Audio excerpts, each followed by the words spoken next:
আসসালামু আলাইকুম। এই মুহূর্তে দাঁড়িয়ে আছি পটুয়াখালী জেলার লোহালিয়া ব্রিজের উপরে।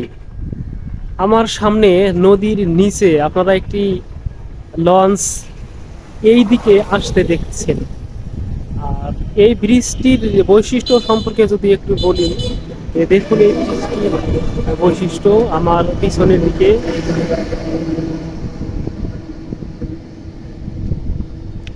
পরন্ত বিকেলে সূর্যের প্রখর রোদের তাপে আমি দাঁড়িয়ে আছি লোহালিয়া ব্রিজের উপরে। আমি একটু পিছন দিক থেকে আপনাদের দেখানোর চেষ্টা করি।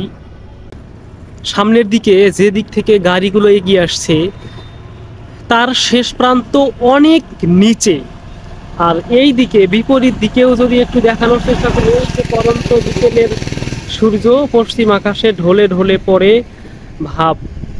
আর বিপরীত দিক থেকে যদি দেখানোর চেষ্টা করি, এইদিকে এর শেষ প্রান্ত অনেক নিচে, আর মাটি থেকে স্থল থেকে সমভূমি থেকে ব্রিজটি অনেক উপরে।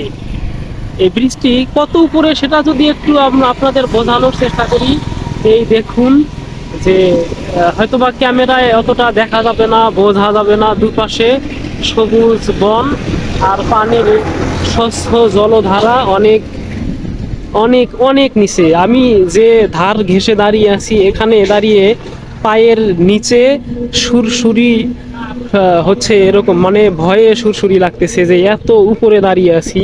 আর এই ব্রিজটি এত উঁচু করার কারণ সেটি হচ্ছে যে পটুয়াখালী সদর থেকে গলাচিপা উপজেলার মধ্য দিয়ে সরাসরি ঢাকায় মালামাল সামগ্রী নিয়ে যাওয়া হয় এবং নিয়ে আসা হয় লঞ্চগুলোর মাধ্যমে। এই যে একটি লঞ্চ দেখতে পাচ্ছেন, এটি একটি ছোট মাপের লঞ্চ। আরও দু তিনটি লঞ্চ দাঁড়িয়ে আছে পার ঘেঁষে। এই লঞ্চগুলোর চাইতেও অনেক বড় বড় লঞ্চ এই নদীটিতে পাওয়া যায়।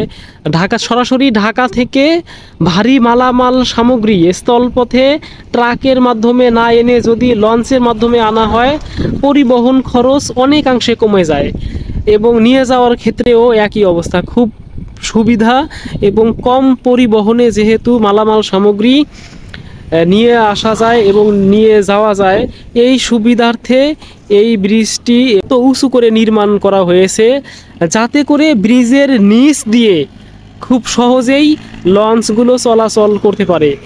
ব্রিজের শেষ প্রান্ত আমি হয়তোবা সেভাবে দেখাতে পাচ্ছি না, কিন্তু এতটুকু সত্য যে ব্রিজটি অনেক উপরে নির্মিত।